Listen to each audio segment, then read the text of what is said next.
To start off, I'd love for you guys to introduce yourself and give us a 30-second, what is FlagPole Buddy? Let's introduce ourselves first. I'm Dave Jahnz. This is my wife, You're the Christine. owner. I'm I'm the owner. Christine Jahnz. I'm the president. She's the president.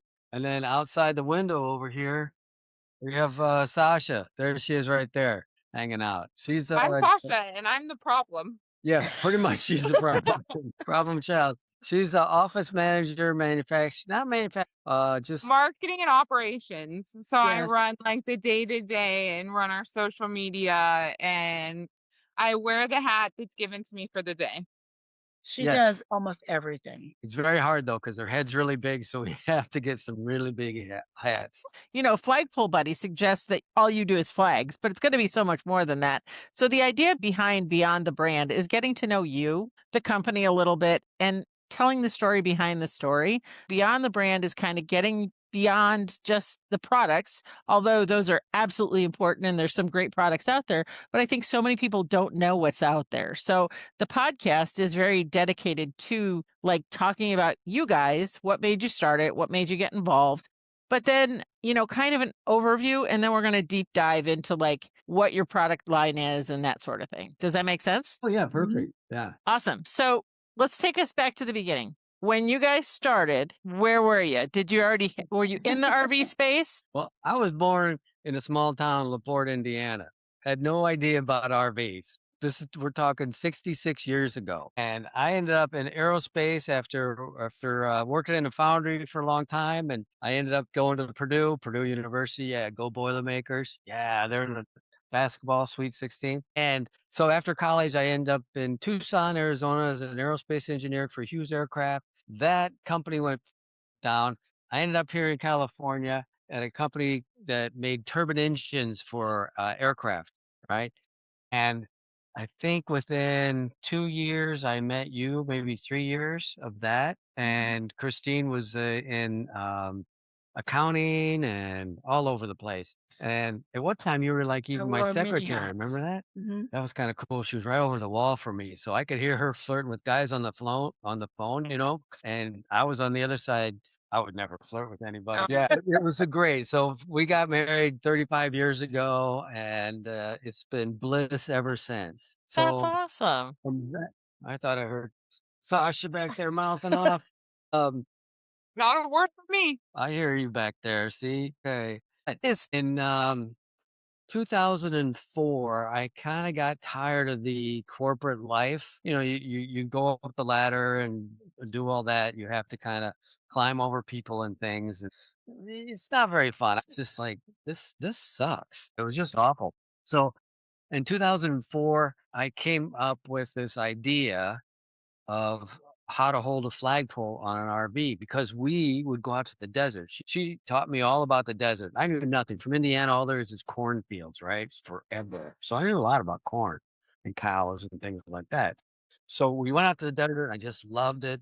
And we'd race out every weekend and we'd put bungee our flagpole up to our RV, and then people would find our RV because of the flag we put up, right? And so at the end of the day, taking it down, you're cutting and doing all this stuff, and it's like, oh, it's a pain in the butt. So I'm sitting there thinking, okay, so I'm sitting there drinking and thinking, right, having some cocktails. Hey, Yeah, some of the this is- best ideas come from that. I'm just saying. let's do it. It gets better.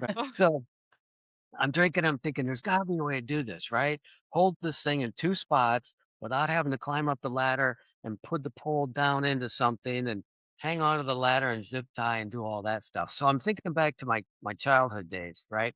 And there's this thing, G.I. Joe. I don't know if you remember G.I. Joe or not. G.I. Joe could hold just about anything. He could grip things. It was like, how does this G.I. Joe grip things? And I can't. So I'm sitting there messing around and I came up with this idea right here of actually taking a pole and angling it in and putting it in like that. So it's kind of like what G.I. Joe was doing. And so it's like, oh, okay, cool. So I made some and I gave them to my friends, and then she said, we should do something with that. And so I got a patent on it, and we started our little business out of the garage. And within a few years, it started going a little somewhere. And then Christine quit her aerospace job. 2008. and went into the garage. Yes. So here's my wife at the garage Yep. working. So we had cameras all up and everything because people would come to the house and buy the product. And it was like, I don't really like that. So in like 2011, she was at a show Uh-huh. with her friend selling, and it was Pennsylvania. It was the Hershey show.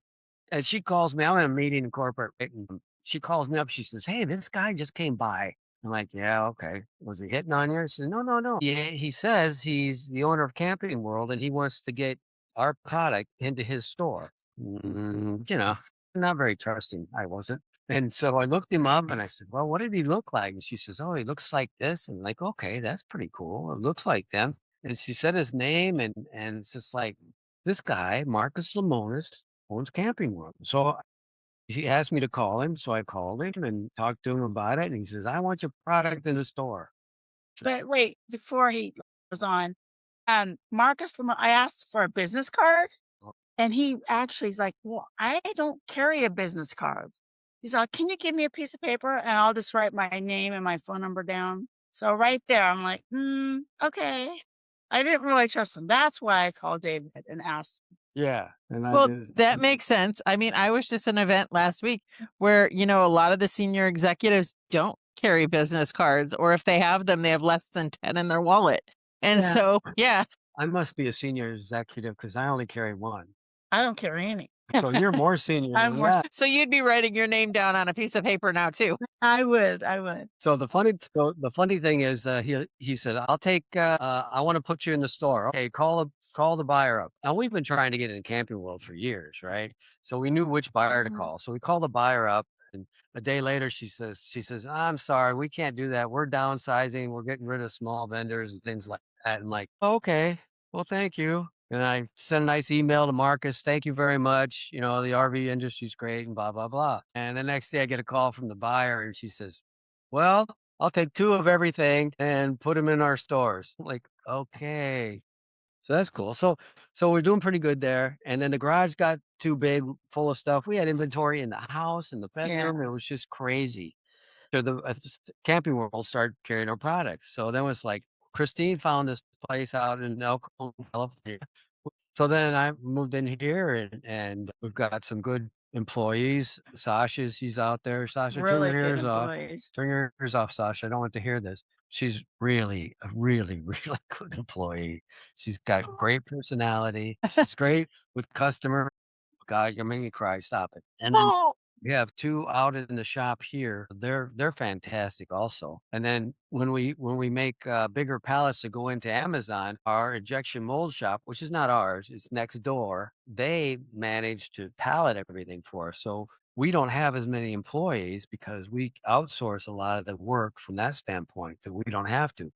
Employees are some of the harder things to deal with, right? For sure. Sasha? So what would you say the problem that you ran into that nobody was solving when you created FlagPole Buddy was? I mean, because it's a pretty unique item. It holds not just a flagpole now, and we're going to hop into what else it holds, but it's one of those things that, is a pretty unique item, but there weren't a lot of other competitors out there doing what you're doing. No, there wasn't, and that's the problem. It was the zip ties. So if you just put it in a tube down low, the pole would actually bang on the ladder. So at night it was just crazy. A lot of sound. People would go up there and take them down. But what I solved is having an upper support without having to climb the ladder to get to it, Yep. and to keep you off the ladder, because ladders they're very unsafe. More people get hurt on ladders than any of us really realize, because it's very common. At our extended age, once you fall off a ladder, even if Extended age. these youngins that work here, they're 30 years old. Yeah. They know nothing. They know nothing They don't. of getting hurt. When you fall off a ladder, even 3 or 4 feet high, it hurts. It can be a life-changing event if you get too high. And then, a lot of these guys are getting stubborn and they say, "I'm going to climb that ladder anyway." And the wife's down there, "Don't climb the ladder." So that is the problem that we solved. We help people basically be safer with their RV system, with our flagpole system. For sure. We started selling. All right. So was there ever a moment where you were like, this is it, I'm done? That was yesterday. Yeah, that's true. Sasha was mouthing off too much, and I said, "That's it, I'm done." You gotta keep it light and fun in the workplace. Yeah. Goodness, you don't have an HR department. Yeah. I am the HR department, so yeah. Well, I mean, being a small business, there's days that you just, it can feel insurmountable. Like some things just feel like they're against you, show booth increases, all those things. And I mean, we've seen your teams all over the country. And so, getting out there and getting your name out there is one of those things that as a small business owner myself, it's got its own set of challenges. When was the first sign you felt like you had something very real on your hands? Like, was it that moment with Camping World, or was it something else? I think it's when we actually got to move out of the garage and into this facility. That was huge. And that was all based on Camping Yeah, and World. it was. That's when things changed. We did, I don't know if you're familiar with Quartzsite, Arizona, and the big RV event there. Yep. I remember, before Kimmy took care of it, I remember we've been out there for years. We haven't been out there since, well, it's been a bunch of years. So Yeah, we've been going to that probably 30 some years before we actually got into this business. We'd all go out there with our friends and put up flags and circle the wagons, right? And we could So shop and shop and come back and show everybody what you got and that kind of stuff. But once we did our first show out there, which was pretty awful. It was main event, and we were in a canopy, a 10 by 10. Yeah. So we went over to Tyson Wells, and we had our RV, and we sold off of it. And then we actually moved to the big tent. And the reason we moved to the big tent, because it was one of those days I'm thinking, I'm done with this, because we're outside and a storm came up and all the tents, the canopies, they just took off. Everything just took off. And we're sitting inside our RV watching the canopies go, and it's raining. We're not selling. We're miserable. It's cold. And I'm like, I don't want to do this anymore. But we said, okay, let's just try inside the big tent and see how that goes. And that went really well. So we do the big tent every year. We get 3 spots, and that's turned out really good. Yeah, So it's fun. To think you started in a 10 by 10 outside, and now you're in 3 spots. Yeah. 3 whole spots, and you're in like the middle area of the big tent. That's awesome. Yeah, prime location in the big tent. When did you realize that FlagPole Buddy could be more than just for flags? I mean, because, okay, so maybe you don't know, my background is in RV roofing. We own an RV roofing company. And so I can't tell you how many people mount their Starlink to the top of their roof, and I cringe every time. And so I tell everybody about FlagPole Buddy because you don't have to do it that way. Exactly. That's a good point. I think satellite dishes. Remember the tailgaters? Yep. I made a mount that attached onto our poles, and that was kind of a like, hey, it's not just for that, for flags. And then when Starlink came out, I mean, as soon as I saw Starlink, I'm like, this is fantastic. So I bought the big first dish and put that up on a pole, and it's heavy. I'm like, I don't like it, but I knew that being a camper for all these years in an RVer, the worst problem is these cell boosters. None of them work. I tried every one of them and I couldn't get them. Maybe a little bit of work, but if you don't have a cell signal coming your direction from somewhere, you're never going to pick it up anyway. So when I Starlink, I'm like, you can go anywhere. Yep. Wow, this is going to sell. This Was that a customer driven idea, or was that something that you were like, no, this is what we have to do next? No, That that's was all. That's David. me. Yeah, I was just like this. This has to do this. We've got the system. This is a natural for that. And I've tried to put other things up there. I put lights and things like that up there, and those are okay. But it's not the seller that the Starlink is. Right. So what would you say makes your Starlink mount different from just like propping the dish up on the ground wherever they are, other than the fact people aren't going to drive over it? Well, that is. I've That heard is huge. stories of deers taking them off with their horns. Right? They get near them and they get caught in the cable and they run off. Kids ride Oh, their wow. things are little ramps right over them. You hear all sorts of You do. stories.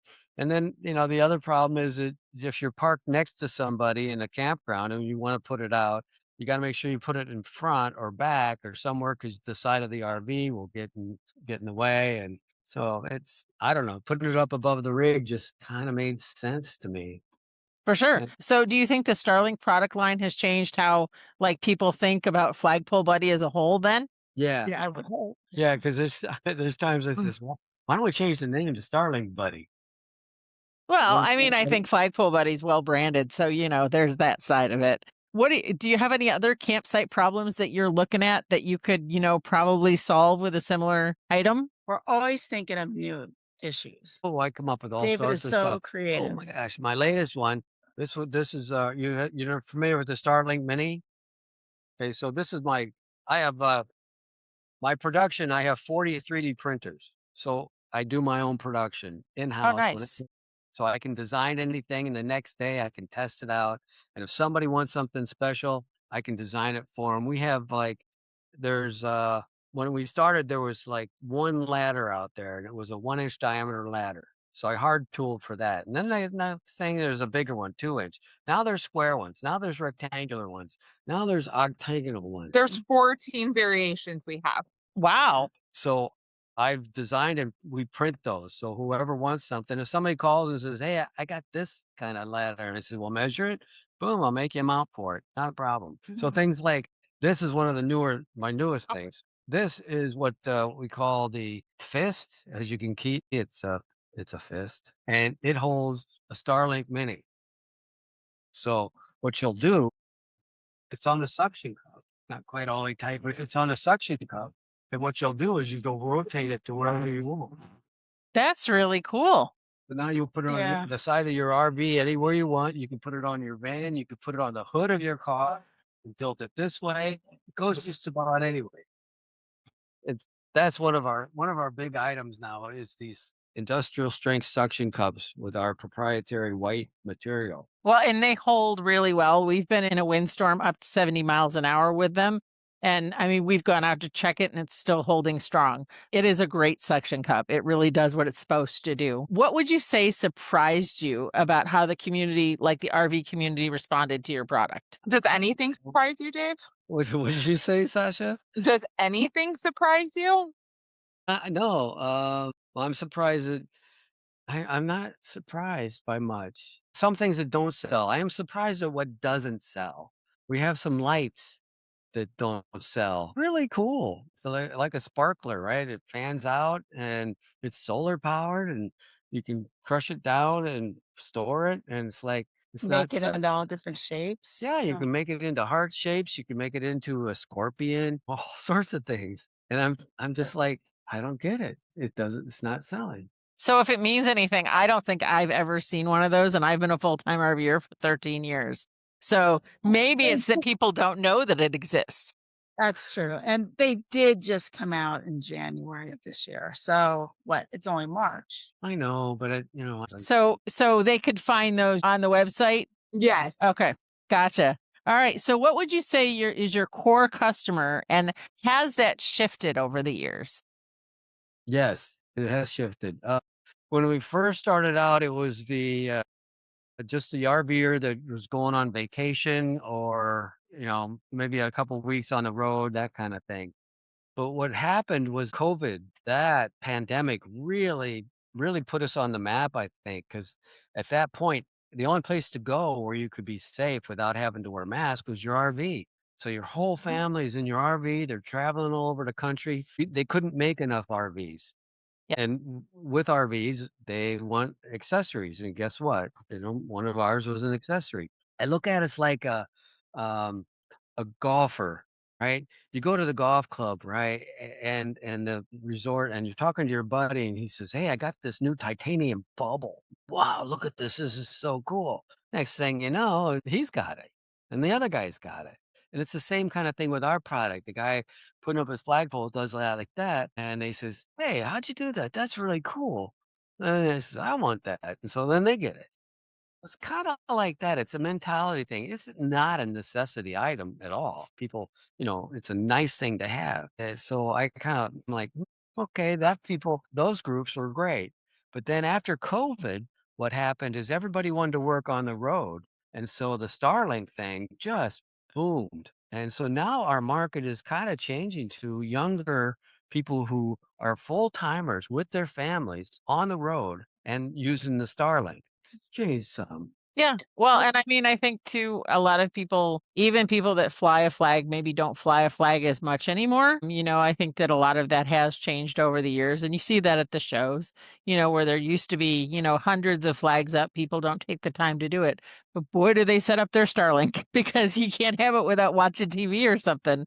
So, for us, it's a work thing too. So we understand that. For someone that maybe has both the flag mount and the Starlink mount, what does that campsite setup kind of look like? Because I know for us it's really easy. I think it probably takes us about 8 or 9 minutes to set everything up from start to finish by the time you actually turn Starlink on and it finds the thing. So the setup itself is very easy. It's a breakdown for us. We have the 3-pole system where they click together. So we have a bigger one.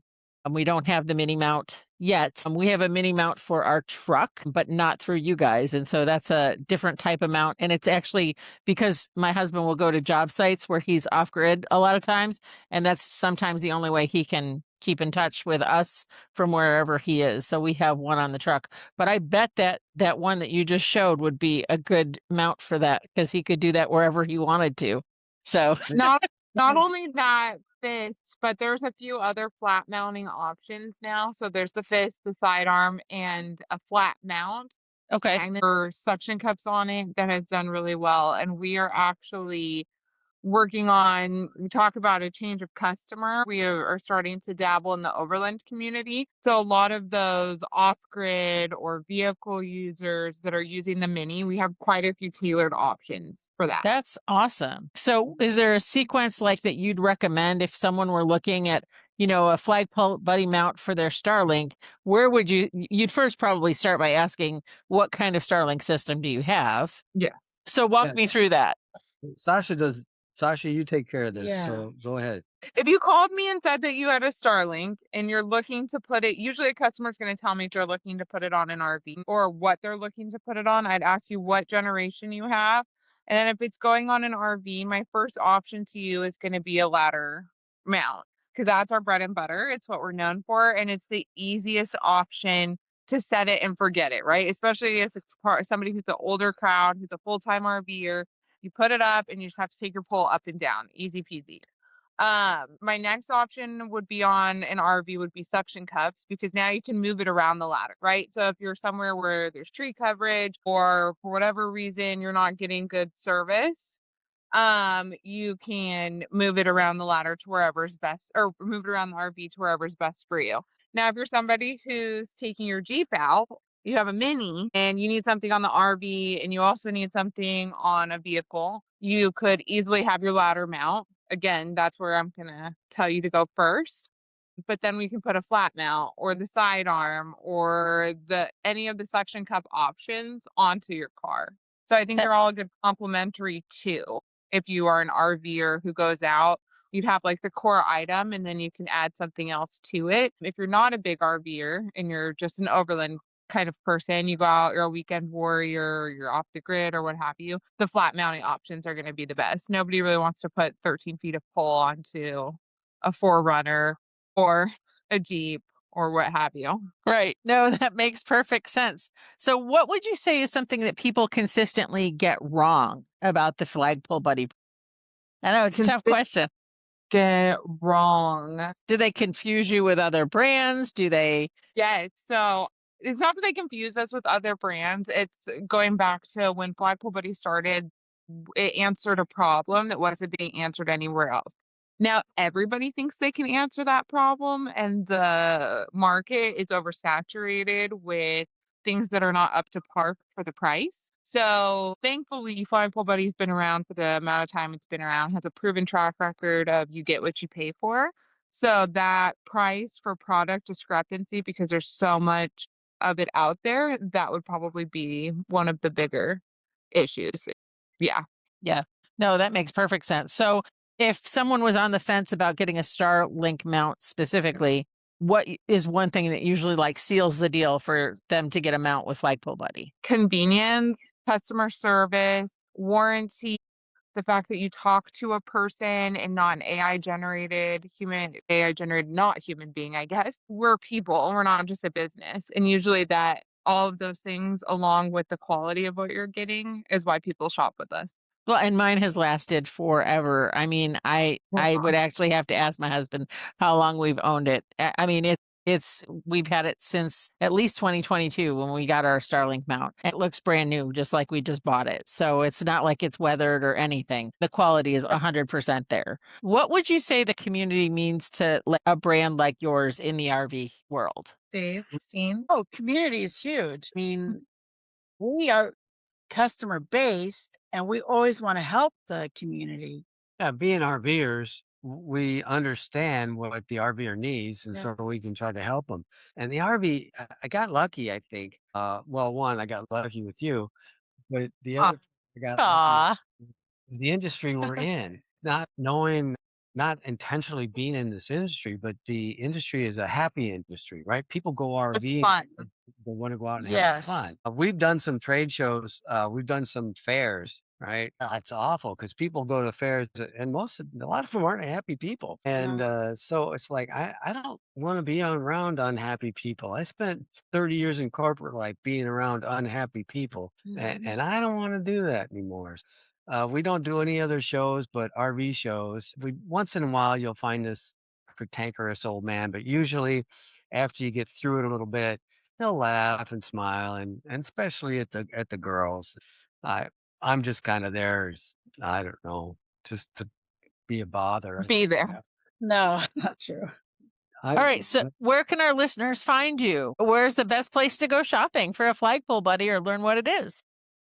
A 3, 1, 2, 3. FlagPoleBuddy.com. And that'll be linked in the show notes. Do you guys have socials too that you have? Are you on like Facebook, Instagram? Yeah, it's FlagPole Buddy on both Instagram and Facebook. And so it's a great place to follow along. Great. Awesome. And I think the last thing I want to say is if anybody wants to donate to my GoFundMe page, I have a GoFundMe for an RV game, an app game to play on your phone. Fun. The game is really cool. I just need some funds to get it going, and because I got to pay somebody because I know nothing about coding. I love it. Here's the backstory. He has wanted to do this. I've been a part of FlagPole Buddy since 2022, and this was a thing for much more time before my time here. And for one reason or another, right? That's a lot of work to make a game. It hasn't happened, but a little enticing for customers. With this game comes rewards, promotions, discounts, things for the customer. It's not just a game, although it is a really fun game.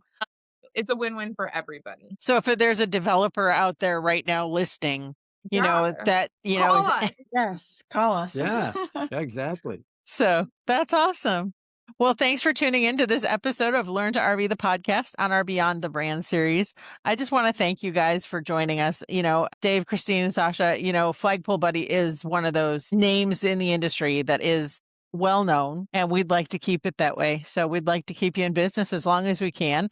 If you do have questions about Flagpole Buddy, how it works, and you happen to be near me, I'm happy to show you my mount, not in a weird way. But it's a great tool, and it stops you from drilling into your roof or into the side of your coach, which you really don't want to do in the first place. So FlagPoleBuddy.com, stop by, see their stuff. I think you said you're on Amazon too. You can get Flagpole Buddy pretty much wherever. If you are at a RV show or rally, ask the vendors. They'll show you how it works. Even if you already own it and you're not using it to its full capacity, Sasha has been great to work with.